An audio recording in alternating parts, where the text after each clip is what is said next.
case for the 25-foot tripod. You have your remote handle with a cable that brings the head up and down. It's stored so you can see the words on top of it, and all the wiring is tucked away nicely over here.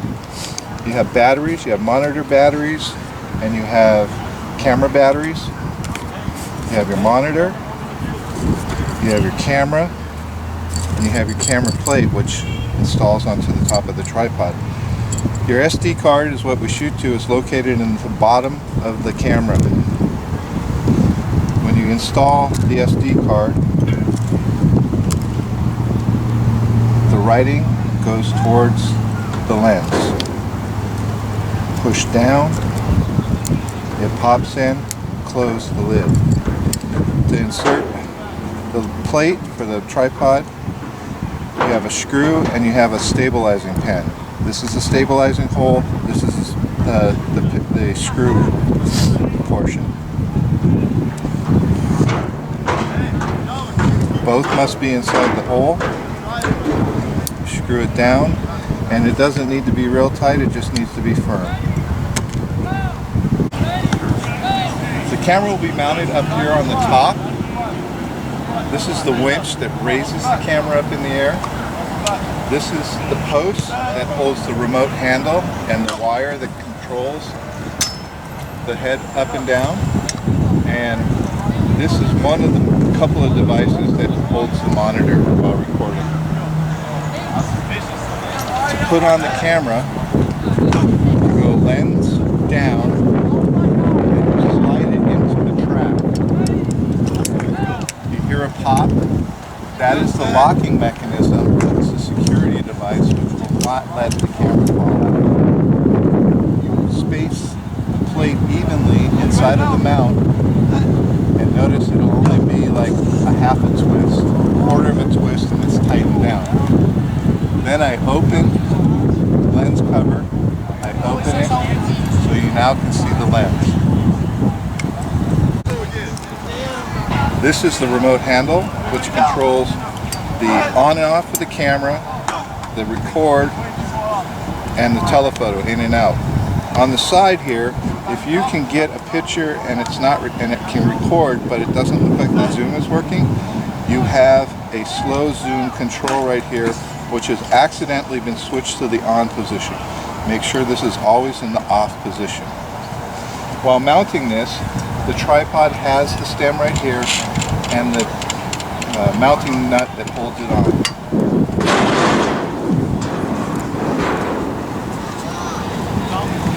While setting up the camera, I will remain between these two legs the whole time. I will not step over the legs to do any of the assembly. I put the screw with the plate here on the inside, slide it in, point this to the 12 o'clock, this to the 12 o'clock position, and loosely fasten the nut. I will then take the carabiner on the end and connect it to the top here. This piece is the monitor. Alright, now go ahead. The next piece is the monitor. The monitor mounts right here, and with this actuating arm, you will actually screw the monitor on most of the way. We'll finish screwing it on with the bottom plate right here. This will tighten up right here, holding the monitor in place. I will now put on one of the battery monitors, and what you'll see here is when you mount the battery monitor, it starts relatively close to these pins. These pins are very fragile, so be careful. But you line up the holes on the bottom of the monitor battery just above. You don't start way up here, you start just above the pins and slide it into position. Your on-off switch might be here on this monitor, but other monitors have on-off switches on the top or on the face down below, depending on the monitor you have. Now I'll open up the monitor face, and we are ready now to put the data cables on. Data cables come in a bag.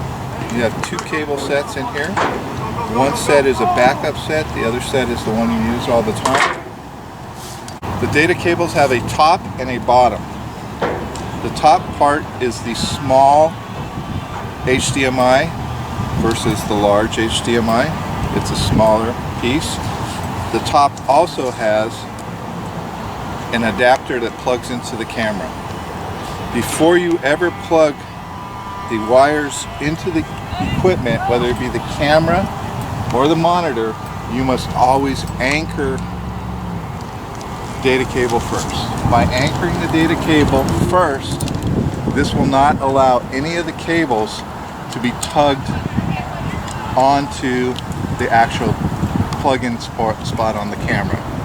So right here you have what appears to be like a D, a flat side with a half curve, and then that emulates that on the camera, which the flat part is on the top, so I'm going to take the flat part and insert it into the top of the camera. Next I will bring over the HDMI cord and open the flap here on the side, and I must have enough room on this HDMI cord to have space. It can never be tight or it'll break the HDMI connection.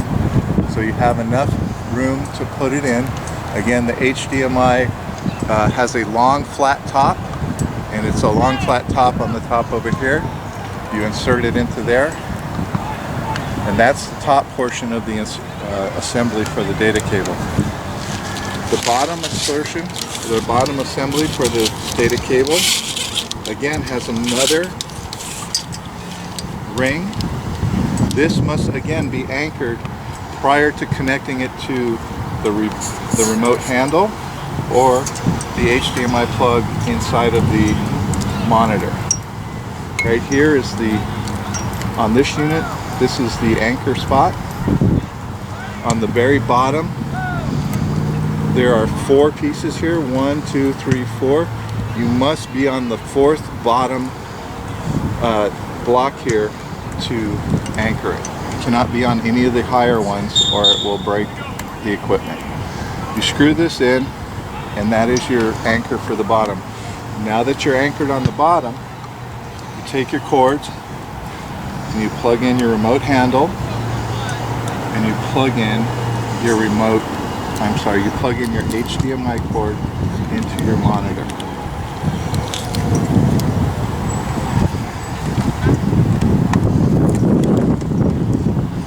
Now that you're all plugged in, you need to make sure that the camera and the monitor are operating before you put it up in the air.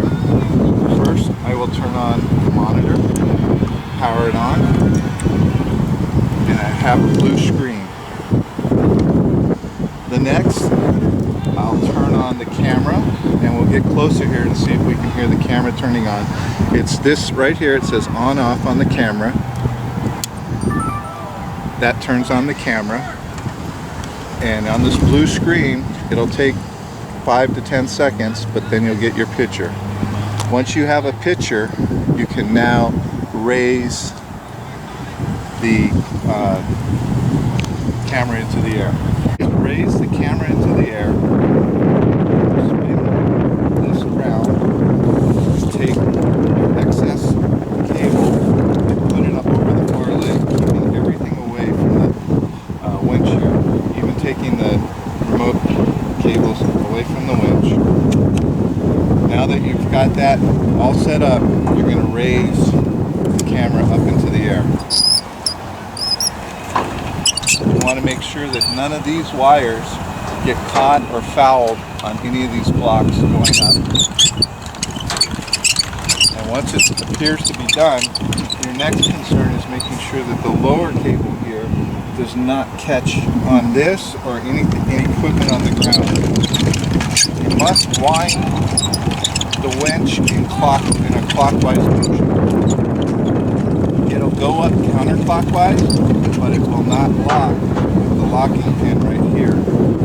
You must not release the winch handle until this is in locking position. If you release this when it's not locked, it will come shooting down. So here we are, putting it up. making sure that this is clear, that no wires are in the winch area to get caught. And we're going to wind it up until all the cable goes around the full winch and then starts overlapping itself. There is a finite amount of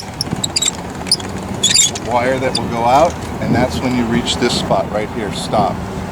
Right here, stop. So anywhere into this area, you can see how much cable has wrapped around the winch.